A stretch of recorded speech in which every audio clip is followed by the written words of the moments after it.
Imagine a courtroom, not of earth, but of heaven itself. The air trembles, with light thrones stretch into infinity, and at the center, the Creator sits in stillness, his eyes burning with justice, yet softened with love. Before him kneels an angel. Once radiant, his wings now seem dimmed by the dust of rebellion.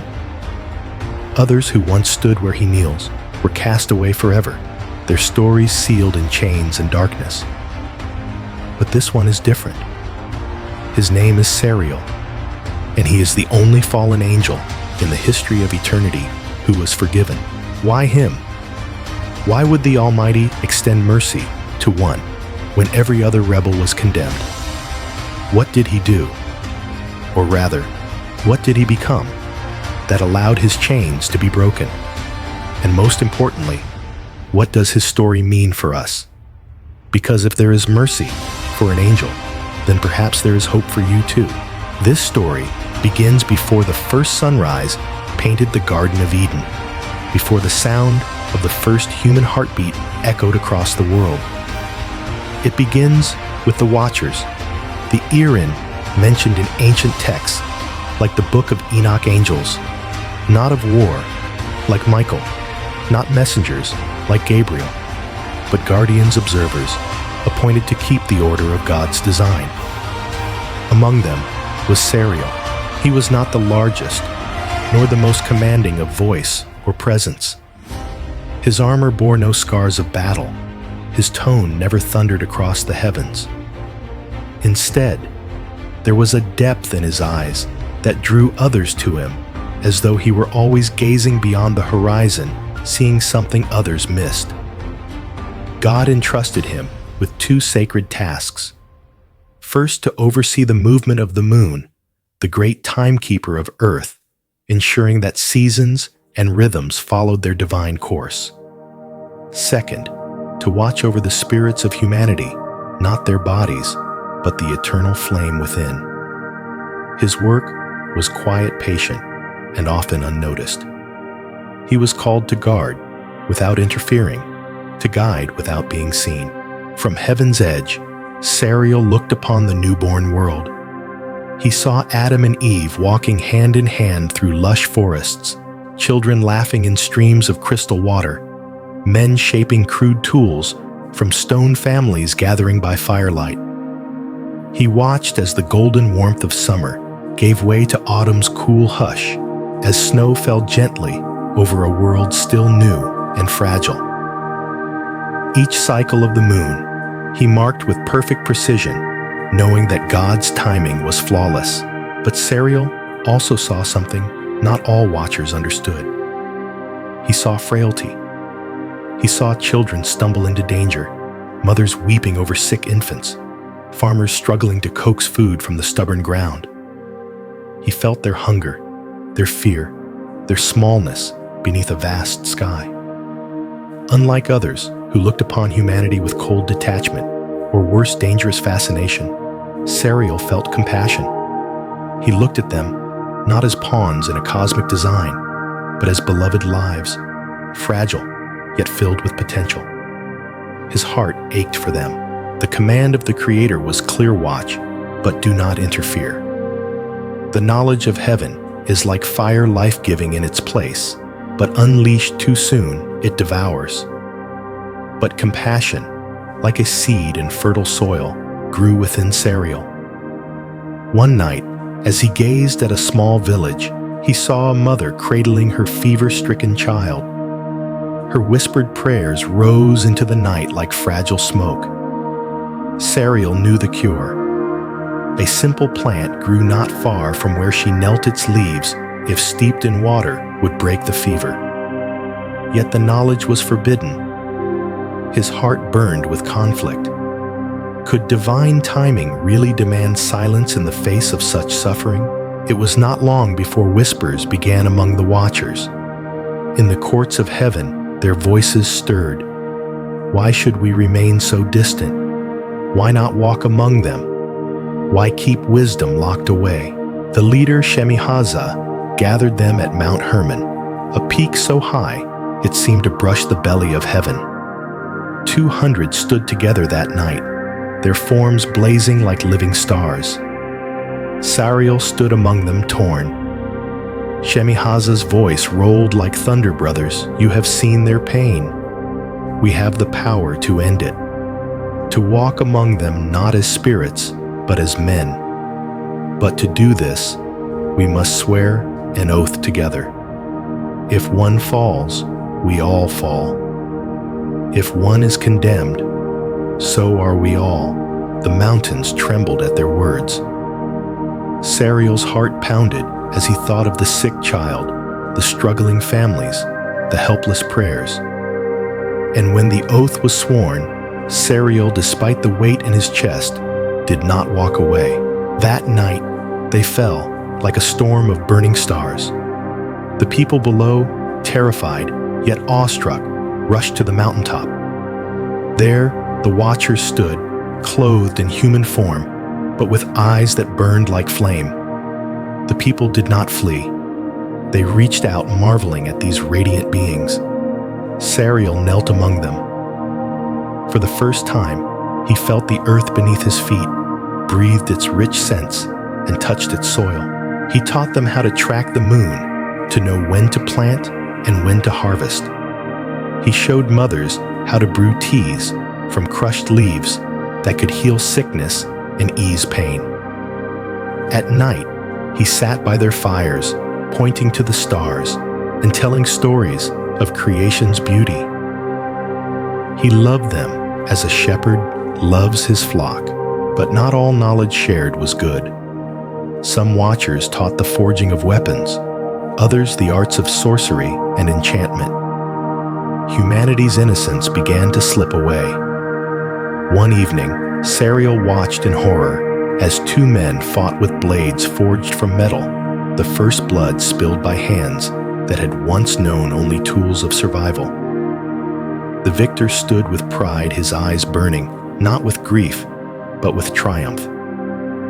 And for the first time, Sariel tasted guilt. His desire had been to help, to heal, to lift humanity. But now he wondered, had they opened a door that could never be shut? Then the summons came. The sky above Mount Hermon split open like shattered glass. The wind stopped. Birds silenced their song. Even insects stilled. All creation seemed to hold its breath. And then came the light, not sunrise, not moonlight, but a consuming brilliance that pierced bone and soul. The radiance of judgment. The watchers trembled. Forces unseen by mortals seized them. Some resisted, roaring with rage. Others cursed the Creator, defiant even in their capture. Sariel, however, did not fight. His heart broke as he remembered the faces of those he healed, the farmers. He helped the laughter of children, now shadowed by bloodshed. He bowed his head, and in the depth of his spirit, for the first time, he felt the crushing weight of fear. The captives were dragged not by human hands, but by forces of fire and wind. Sariel and the other watchers were carried to the throne room, the place where no angel entered unless summoned. Imagine a hall so vast that galaxies themselves seemed like torches along its walls, its floor like crystal glass, reflecting an endless sky of light. At its center sat the throne of the Almighty, where justice and mercy kiss, where eternity itself finds its anchor. On one side stood Michael, commander of heaven's armies, his face unreadable as a storm on the horizon. On the other stood Gabriel, the herald, silent as though holding back words too great for the moment. The watchers were forced to kneel, their heads low, their hearts trembling. Some knelt defiantly, eyes burning with rage. Others bowed in terror, knowing what awaited them. Sariel closed his eyes, unable to look upon the throne. Then the voice came. It was not like thunder, nor like wind. It was everything. The weight of it shook every fiber of their being. You were given a place among the holy, You were trusted to watch over my children, and yet you descended. You defied. You corrupted. A murmur of protest rose from the crowd of rebels. Accusations, excuses, defiance. But a single word silenced them all. Silence. The word was not shouted. It simply was. And creation obeyed. The judgment was swift. Each one who had descended would be bound in chains beneath the mountains in darkness where no light could reach until the final day of reckoning. No second chances. No reprieve. No redemption. Angels of fire stepped forward, their hands glowing with chains woven of divine light. One by one, they wrapped the rebels, not just in fetters of flame, but in bonds that reached into the soul. As the chains tightened, the watchers screamed not only from pain, but from something far worse: disconnection. The song of heaven, that constant resonance every angel feels in the marrow of their spirit, was cut off. The warmth of divine presence, the hum of belonging to God's order, was ripped away. For the first time, Sariel felt what mortals later called hell, not fire, not torment, but absence. An emptiness so deep it hollowed him from the inside out. Some watchers cursed the throne as they were dragged into the abyss. Others, hardened with pride, vowing vengeance in the shadows. But Sariel did something unheard of in the halls of heaven. He wept, not for himself, not for his lost glory. He wept for humanity. He wept for the children who had once laughed under the stars, for the mothers who now held weapons instead of their sons, for the farmers whose fields might one day be soaked with blood. And in a whisper, almost too faint to hear, he said, "Lord, I am sorry." No angel had ever spoken such words from such a place. They were cast into the depths of the earth, into caverns where no light dared enter. The air was thick with silence, broken only by the grinding of chains and the mutters of bitterness. The others cursed their fate, their voices dripping with venom. Some mocked Sariel's tears, calling him weak. But Sariel remained quiet. In that pit of shadows, he began to pray. He did not pray for release. He did not beg for restored honor. Instead, he prayed for those he had harmed. He prayed for the sick he once healed, that they might live long and whole. He prayed for the families, that they would cling to what was good and cast away what was evil.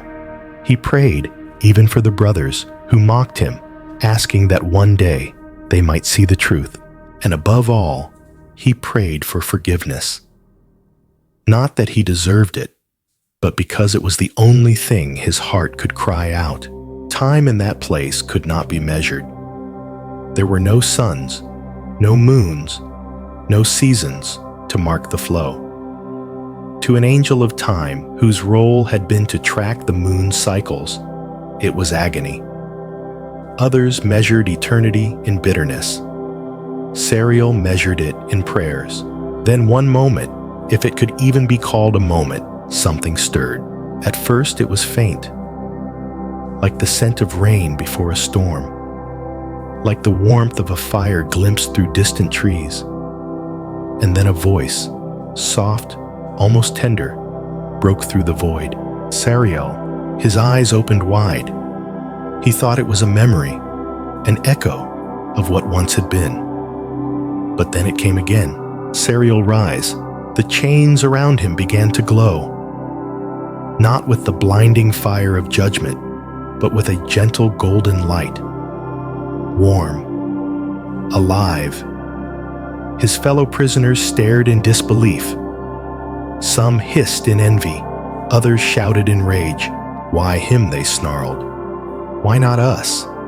He is one of us. He fell like we did. But Sariel did not answer them. He simply bowed his head and whispered through trembling lips, "Thank you." And then he was lifted. The abyss fell away. The weight of chains dissolved, and Sariel once again stood in the throne room of heaven. but everything felt different now. Before he had stood there as one clothed in glory, confident in his place among the host. Now he stood stripped of all pride, empty, trembling, humbled beyond words. The Creator's voice filled the hall once more. "Sariel, do you know why you are here?" He fell prostrate, his forehead against the floor of glass. "No, Lord. Only that you have called, and I am here." There was a pause. The kind of pause where it seems the entire universe leans in to listen. Then the voice came again. "I have seen your heart in the darkness. You grieved not for your place, but for your sin. You sought not your own glory, but my mercy. Rise, Sariel. Your chains are broken.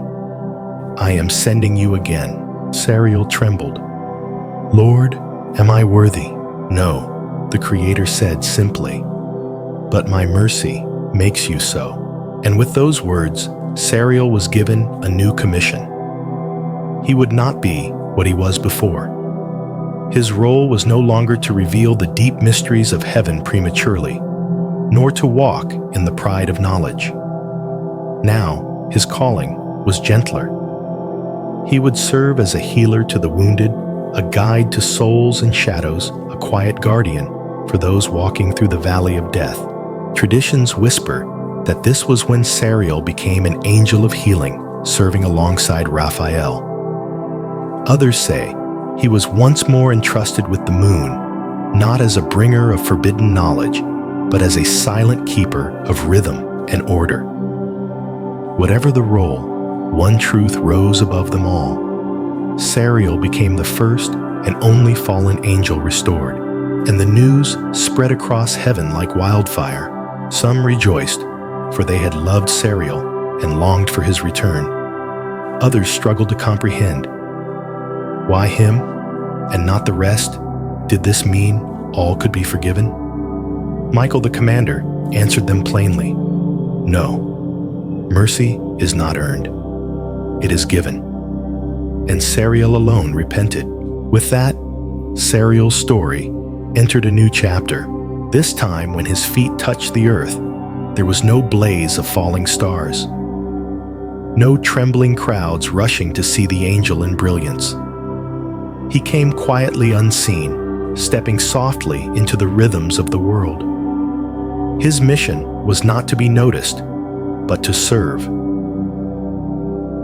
Sariel returned to earth, not in the fire of glory, but in silence. No longer did he descend as a blazing star. This time, he appeared like a shadow in the corner of a quiet valley. The air was cool, filled with the scent of cedar and wildflowers. A stream whispered nearby, and somewhere in the distance, a shepherd sang softly to his flock. The last time Sariel had walked the earth, humanity had rushed to him in awe, treating him as a god. Now, his return was different. He walked unnoticed, dressed as any traveler might, blending into the lives of those he came to serve. This was intentional. His mission was no longer to dazzle or command, but to heal, to guide, to whisper hope into weary souls. In the villages he passed, he found people broken by hunger, sickness, and despair. He tended the sick sometimes with a prayer, sometimes with nothing more than a presence that calmed their fear. He guided the lost, sitting beside the lonely, reminding them, without ever naming himself, that God had not forgotten them. Sometimes he appeared in dreams, planting visions of courage in the hearts of those who had all but given up. But always, his work was quiet, anonymous, unseen. For Sariel had learned that true service does not seek recognition. One night, as he stood alone in a field, he gazed at the moon, full and brilliant above the earth. It had once been his primary charge, the celestial marker of seasons and sacred rhythms. Now, as he looked upon it, he saw something more. The moon does not shine with its own light. It reflects the sun. And And so too, Sariel realized, was his life now. He had no brilliance of his own anymore. Whatever light he bore was only the reflection of God's mercy. But mercy rarely goes unchallenged. One evening, a figure appeared across the field, its presence sharp and cold. Sariel knew instantly who it was, one of the fallen still bound in bitterness, his spirit roaming in shadows. His voice hissed through the night, "You do not belong here. Do you think your service makes you holy again? You are still one of us. You broke the law. You fell. You are damned." Sariel stood firm, his voice calm as still water. "Yes, I fell, but I repented. I asked for mercy, and he gave it." The fallen one sneered, his eyes dark. "Mercy is weakness." Sariel took a step forward, his face steady. "No. Mercy is strength you will never understand." At his words, the figure shrank back, unable to endure the quiet radiance that flowed from Sariel's spirit. With a snarl, the shadow dissolved into the darkness. Sariel was left alone once more, but his heart was steady. Years passed. Generations came and went. Sariel walked deserts with nomads, sat in the corners of bustling markets, and lingered in forests where lonely prayers rose to heaven. He was a friend, unseen, a companion unknown. But always, he carried the same mission: to guard, to heal, to whisper courage. Then came the moment that tested everything. Far to the north lay a village buried in winter. Its people had turned cold, not just in body, but in heart. They no longer prayed. Kindness had withered. Suspicion and violence ruled their days. But within that village was one flicker of light, a girl no more than 8 years old, whose parents were gone, whose caretakers saw her as nothing more than a burden. Yet every night, she whispered a prayer before she slept. "God, if you hear me, please send someone." Sariel felt her prayer. He entered the village not with glory, but as a simple traveler. Quietly, he began to help. He mended broken roofs. He carried water from the frozen river. He left bundles of firewood at doorsteps in the night. To the girl, he became a gentle friend. He told her stories, not lofty tales of heaven, but simple parables woven with truth, reminding her of love, forgiveness, and courage. Slowly, her faith grew. And as her faith grew, so too did the hearts of those around her. A neighbor offered her bread. Another shared firewood. Slowly, like ice breaking under the first warmth of spring, the village began to thaw. Then disaster struck. A fire broke out in one of the huts. The wind caught it, and soon the entire village was in danger. Flames devoured walls, smoke choked the air, and panic filled the streets. The little girl was trapped. Without hesitation, Sariel pushed through the flames. He found her huddled in a corner, coughing, eyes wide with fear. He shielded her with his own body, carrying her through the fire, his spirit burning with determination. When they burst into the cold night air, the girl clung to him, gasping for breath. Her eyes, wide with awe, seemed to pierce through the disguise. You're an angel." Sariel's heart ached, but he smiled softly. "No, I'm just someone God forgave." Before she could speak again, he vanished into the night. The voice came once more, this time stronger than ever. "It is finished." Sariel fell to his knees. The pull came not the downward drag of chains, but the upward draw of home. He opened his eyes and once again stood before the throne. But this time, there was no trembling, no fear, only peace. And the Creator spoke, "Well done, Sariel. You were faithful in small things. You guarded not with power, but with love. And so, your place is secure." Light filled the halls of heaven as Sariel was restored, among the redeemed, not because he had never fallen, but because mercy had lifted him. And this, my friend, is where his story meets ours. For Sariel's redemption is not just about an angel. It is about us. Every one of us has fallen in our own way.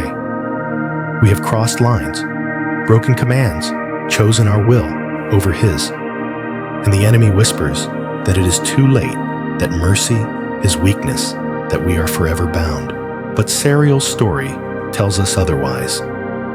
He is proof that God's mercy can reach even the furthest fall. That repentance opens the door no chains can hold shut. That hope is never lost. If there was mercy for an angel, there is mercy for you. If Sariel could be restored, so can you. So take heart. Turn back. Whisper the prayer he once whispered, Lord, I am sorry. And know that heaven's reply is waiting gentle and strong. Rise. Your chains are broken.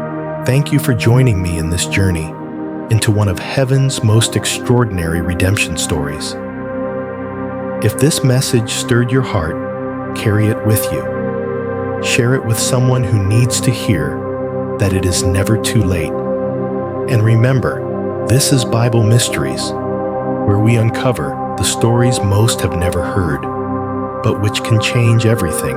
Until next time, stay curious, stay hopeful, and keep your eyes fixed on the light.